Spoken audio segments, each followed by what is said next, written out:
자, 여러분 좀 충격적이에요. 서울에서도 1,000만 원으로 건물주가 될 수 있다. 그 건물이 인 거예요. 아이고야, 얘기 듣다 보니까 자꾸 들끓습니다, 여기 안에서.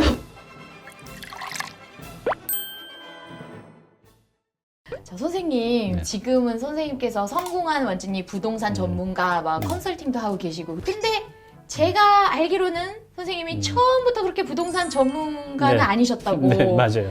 저는 이제 직장을 39에 나왔거든요. 근데 그때 나오기 전에 네. 저희 그 부장님이 공인중개사 자격증을 공부하시더라고요. 네. 그래서 그냥 따라서 공인중개사 자격증을 땄죠. 그리고 이제 나오고 나서 그 자격증을 써먹지 못했어요. 왜냐면 이 허파에 바람이 들어가서 엉뚱한 거 하다가 엄청난 이제 빚을 지게 됐죠. 네. 그러고 나서 이제 우연하게 부동산을 이제 시작을 했어요. 그런데 날고 뛰는 친구들이 너무나 많더라고요. 네네. 가만 보니까 한 10년 해도 저 친구도 못 따라잡을 것 같아요. 오. 그래서 방법을 이제 달리 했죠. 그 지역에서 1등 하는 사람을 찾아내요. 가장 잘하는 사람. 그때 제가 찾은 사람이 이제 28살의 젊은 친구였는데 어찌 보면 제 자식뻘 정도 되는데 네네. 그 친구한테 좀 무릎을 꿇고 가르쳐 달라고 했어요. 그래서 진짜 스승으로 모시고 운전도 대신하고 서류 작성원도 대신하고 시키는 건 다 대신하면서 일을 배웠죠. 조교로서 한마디로. 네. 그래서 6개월 동안 그 친구가 갖고 있는 그런 능력들을 네. 이제 배우게 됐죠. 그 능력을 해서 좀 잘 벌었어요. 네. 근데 또 몇 달 해보니까 제 한계치가 여기서 또 끝나더라고요. 그래서 이 상태에서는 빚을 못 갚을 것 같은 거예요. 그래서 네네네. 그다음부터는 또 다른 영역을 찾아갔어요. 분양, 개발, 건축, 설계, 부동산의 이런 분야들을 한 6개월씩 하면서 거기서 이제 습득을 했죠. 그 기간 동안에 돈은 많이 못 벌었어요. 그때 이제 배움이 목적이었죠. 그렇지. 그렇게 한 2년, 3년 동안 돌아다니면서 각계 고수들의 능력들을 하나씩 제 거로 가까워서 이제 저만의 어떤 적거를 만드는 거죠. 네네. 사람들이 성공을 많이 갈망하는데 간단해요. 성공한 사람을 어떤 식으로 찾아가서 한 6개월에서 1년만 열심히 배우면 그만큼 되죠. 그분이 성공한 게 처음에는 대단해 보이지만 알면 별거 아니거든요. 저 역시도 그래요. 저 교육받으신 분도 저를 굉장히 뭐 좀 대단하게 보시지만 한 1개월 교육받으면 뭐야 이게 다야? 하시거든요. 그래서 이제 제 거만의 어떤 영역을 만든 거죠. 빨리 이 자리까지 온 것 같아요. 그렇네. 어떻게 보면 좀 시작했던 그 시기는 늦었다고도 볼 수 있는데 좀 집중적으로 네. 1인자한테 했더니 이렇게 빠르게 고수가 됐다. 그래요. 저뿐만 아니라 제가 이렇게 시청자분. 네. 한 예를 들면 제가 6년 전에 제가 이제 마케팅 교육도 하는데 네네. 오셨던 분이 이제 40대 중반의 분인데 식당 하다가 망하셨어요. 아이들하고 아내는 이제 친정에 가 있고 그분은 이제 고시원에서 있었어요. 네. 그래서 이제 절박한 마음으로 마케팅을 이제 배우러 온 거죠. 네. 근데 그분이 두 번째 날 저한테 이러는 거예요. 마케팅은 대표님한테 배우면 되는데 이걸 어디다 써먹죠? 이러시는 거예요. 나이도 40대 중반이고 현실적으로 할 수 있는 게 크게 없는데 저도 대표님처럼 부동산을 해보면 어떨까요? 네, 하세요. 나이에 들어도 부동산 얼마든지 할 수 있으니까. 그분이 그 말을 하고 나서 1년 6개월 뒤에 부동산 관련 책을 내게 돼요.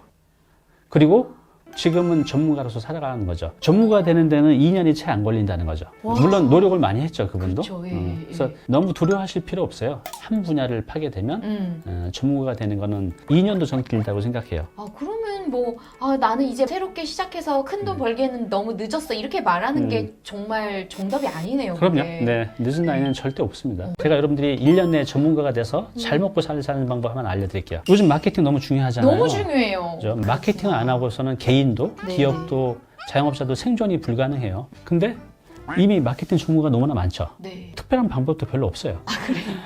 그러면 영역을 좁히는 겁니다. 제가 이제 만약 마케팅 전문가라고 하면 병원들이 요즘 마케팅 많이 하잖아요. 맞아요. 엄청나게 해요. 불과 한 3, 4년 전만 해도 병원 마케팅 전문가라는 영역이 없었는데 요즘 찾아보니까 병원 마케팅 관련 책이 나왔더라고요. 선점하는 사람을 내가 추월하기 쉽지 않아요. 그러면 더 좁히는 겁니다. 병원 종류가 많잖아요. 그럼 뭐 내과, 이비인후과, 뭐 치과 있는데 그럼 나는 치과 마케팅 전문가. 네네네. 그럼 우리나라에 단 한 명도 없을 거 아니야. 만약 있다. 그럼 더 좁히는 거예요. 노인 치과 전문가. 그 실버 치과 그쵸. 이런 식으로. 노인 치과라는 그 시장을 내가 좁혀서 하면 그 분야에 대해서는 내가 빨리 탁월한 존재가 될 수 있다는 거죠.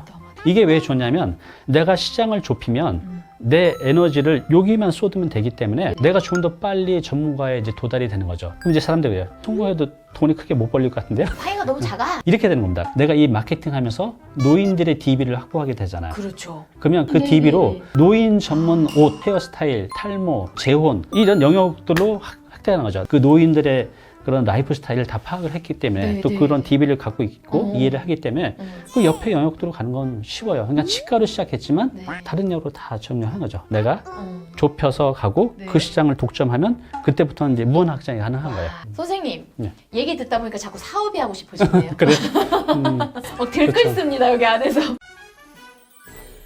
선생님 강의 말씀 중에서 되게 인상적이었던 게, 자 여러분 좀 충격적이에요. 서울에서도 1,000만 원으로 건물주가 될 수 있다라고 하셨어요. 아니 건물주가 요즘에 간물주인데 무슨 1,000만 원으로 돼요, 쌤. 그래서 이제 이게 아주 특별한 경우인데 네. 지금은 물론 이제 주택에 대한 여러 가지 세금 때문에 이게 좀 어렵지만 지금도 이제 가능한 것들이 있어요. 실제로 있었던 말씀을 드리면 이분은 돈이 한 1억 정도 있으셨는데 그 당시에 그분이 강서구 쪽 있잖아요. 네네네. 강서구 쪽 일대를 이제 돌아다녔어요. 그분이 본 건 이제 다세대 주택이었는데 다세대 조그만 것들 한 10세대 정도. 오케이. 그 시공사들은 또 시행사들은 이게 분양이 잘 되면 좋은데 안 되면 이게 돈이 묶이게 되면 그렇지. 굉장히 위험하거든요. 네네. 그래서 가끔은 이런 물건들이 그 시행사나 시공사 사정에서 좀 싸게 나오는 것들이 있어요. 그래서 그분이 이제 10세대짜리를 샀는데 산 가격이 그때 예. 22억이었어요. 그걸 전세를 다 놨을 때 실제 내 돈 500만 원 가지고 이제 가능했었어요. 네네. 그래서 이제 그분이 그 당시 이제 임대사업자 내서 취득세도 거의 다 절약을 했고 해서 총 비용이 한 1,500 정도 실제로 들어갔거든요. 그게 이제 5년 전 일이니까 지금 그게 한 35억이 넘습니다. 전세 가격도 계속 올라가잖아요. 그래서 올린 돈을 빼서 또 다른 데 투자하시고 이거의 가치는 이렇게 올라가 있고 이게 일반적이진 않아요. 일반적이진 않은데 충분히 이제 가능하기도 하는 거죠. 근데 지금은 이제 안타깝게도 이 주택에 대한 세제가 너무 좀 힘들어졌죠. 그러니까 취득세부터 사실 그런 다세대 살려면 13.2% 지방세까지 포함해서 세금인데. 네, 그게... 맞아요. 근데 아직도 이제 방법은 있어요. 이제 지금 이제 취득세나 보유세나 양도세가 너무나 크잖아요. 예. 근데 조그만 땅을 사서 내가 직접 건물을 지어서 민간건설 임대사업자를 내게 되면 네. 그 이전에 있었던 그 임대사업자 혜택을 다 볼 수가 있습니다. 그렇게 아까 되면 매입이 아니라 건설 네. 임대사업인 네. 경우에 틈새가 그러고 보니까 있네요. 네. 듣고 보니까. 지렛대를 활용하면 비교적 적은 금액으로도 건물주가 되는 게 또 가능해요. 담임쌤 얘기를 듣고 보면 건물주가 마냥 먼 산처럼 느껴지지는 또 않네요. 자 그러면 우리 30대 직장인이면서 종잣돈은 내가 한 5천 정도, 근데 내가 땅을 사고 진짜로 건물을 지어서 성공하신 그런 분들이 있더라고요. 네, 많죠. 아직도 이제 제가 기억나는 게 오늘 이제 상담 오셨는데 20대 자매가 왔어요. 20대? 네, 언니는 28살이고 직장인이고 동생은 이제 대학생이었어요. 오케이. 얘기를 들어봤더니 네. 풍요로운 집안에서 잘 살고 있었는데 네. 아버지 사업이 부도가 나면서 이제 지금 이제 월세를 살고 있는 형편이에요. 그래서 그분이 그 당시에 둘이서 모은 자금 7천만 원을 이제 만든 거예요. 오케이. 그래서 그 7천만 원을 가지고 고시원을 이제 투자를 한 겁니다. 그래서 7천만 원짜리 없거든요. 없죠. 그러니까 네. 이제 다 쓰러져가는 곰팡이 쓸고 막 여기 거미줄이 있고 방은 30개인데 사는 사람 한두 명밖에 없고 아 어떡해. 싸게 인수를 한 거예요. 네. 그런 다음에 이 자매 둘이서 닦고 조이고 쓸고 해가지고 아주 깨끗하게 만든 거예요. 네. 그런 다음에 위치가 안 좋으니까 들어오는 분들이 없잖아요. 그래서 그 자매가 거의 6개월 동안을 네. 거기서 매일 아침, 점심, 저녁을 이제 만들어 준 거예요. 그래서 그 30개 호실을 다 채우게 돼요. 그걸 이제 2억 5천 주고 실제로 팔게 돼요. 아 7천만 원 들여서. 네. 어머나 네네네. 물론 이제 그 가정의 노력은 어마어마합니다. 이 자매가 했던 것들은. 근데 그게 불과 1년도 안 걸렸어요. 그리고 이제 또 똑같은 이제 또 고시원 이제 얘기인데요. 이분은 그때 1억 정도 이제 있었는데 나도 고시원 한번 해볼까 해서 고시원 공부를 했던 거죠. 책 나온 것도 보고 인터넷 기사도 보고 현장 돌아다니면서 고시원 창업에 대해서 이제 공부를 하게 되죠.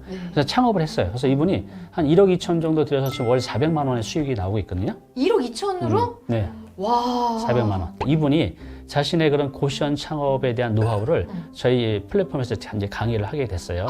대박. 강사가 된 거예요? 고시원 전문가가 된 거죠. 어머나 대박. 그치, 또 전문가가 조만간에 됐지. 책도 낼 거예요. 그래서 20대, 30대는 내가 기회가 없다, 돈이 없다, 목돈이 없다 이렇게 생각하지 마시고요. 고시원은 비교적 간단해서 내가 6개월 정도만 공부하면 전문가가 될 수 있어요. 고시원을 이렇게 할 줄 알게 되면 이 기술 가지고 또 뭐 건물 리모델링, 건물 신축 아주 안정적으로 내 발을 문어발처럼 넓혀갈 수 있는 거죠. 사람들이 왜 집 같은 거 알아보고 투자하려고 할 때 놓치는 부동산 용어가 있을까요? 이거 되게 중요한 건데 놓쳐가지고 막 이렇게 피 보고 막 이런 거 있잖아요. 이제 한 예를 들면 제가 이제 상담 오셨던 분 중에 이제 이런 분이 계셨어요. 네네네. 연세가 80인데 빌라를 하나 사가지고 301호는 큰아들 주고 201호는 큰딸 주고 뭐 402호는 막내 주고 이제 이렇게 할 생각으로 건물을 매입을 하셨는데 네. 정말 이 자제분들 너무 좋으시겠어요. 그래서 딱 보니까는 그 건물이 다 가구 주택인 거예요. 아이고야. 여러분들 다 가구 주택하고 다세대 주택을 구별하시나요? 저는 합니다. 그죠. 네. 근데 이거를 하나씩 준다고 했잖아요. 근데 다가구 주택은 그렇게 안 돼요. 그거는 하나의 단독 주택이기 때문에 하나씩 팔 수가 없거든요. 지분으로만 가질 수가 있는 거죠. 이런 경우도 있어요. 건물을 하나 조그맣게 이제 짓고 싶어서 이제 땅이 그때 60평인가 하는데 그 상가 건물 지어가지고 여기 지하는 노래방, 2층은 단란주점, 뭐 PC방 이렇게 해서 하려고 네. 했던 거예요. 딱 봤더니 거기가 상대 보호구역이었어요. 상대 보호구요? 그러니까 뭐냐면 뭐지? 네. 인근에 이제 초등학교나 중학교나 고등학교가 있었던 거예요. 아, 보통 네. 우리가 이제 상대 보호구역은 200m 내에 있게 되면 그 건물에는 아이들한테 해대는 것들은 업종 못 들어와요. 아, 네네. 단란주점, 노래방 이런 것들. 그럼 그분은 이걸 못 했던 거죠. 이렇게 내가 기본을 놓치게 되면 약간 손해보는 게 아니라 어마어마한 손해를 볼 수가 있어요. 특히 이제 부동산에 여러 가지 영역이 있는데 부동산에 이제 기본 용어들이 있거든요. 그치. 건폐율, 용적률, 일조권 사선 제한, 대지안의 공지. 그래서 여러분들이 각각의 용어를 이해하고 조금 더 이제 깊이 있는 공부가 필요해요. 돈이 몇 억씩이 몇십억씩이 왔다 갔다 할 수 있겠네요. 정말 많아요, 그런 분들. 네. 안타까워요. 대부분 하신 분들이 그런 거예요. 처음부터 이렇게 되지 않고 한두 번 잘 돼요. 예. 처음에 할 때 아주 심사숙고 하죠. 막 두 번 처음이니까 전에. 무서워가지고 막. 근데 그게 이제 하면서 간이 점점 바깥으로 나와서 매가로 나와서 이제 그런 용감한 투자를 하게 되는데 그때 좀 문제가 생기는 경우가 많아요. 조금 아는 그 지식으로 잘못했다가 굉장히 위험할 수 있으니까 그렇지. 좀 충분히 준비해서 정글로 나가셔야 돼요. 다 공부하고서 정글로 나가라. 서두르지 마라. 진짜. 잘 모르면 전문가의 꼭 도움을 받으세요. 그렇죠. 맞아요. 그 컨설팅 비용 그냥 몇십만 원 내고 더 좋은 인포메이션 받아서 네. 하는 게 좋은 것 같아요. 그럴 발음이 때는. 좋으신데요? 아니,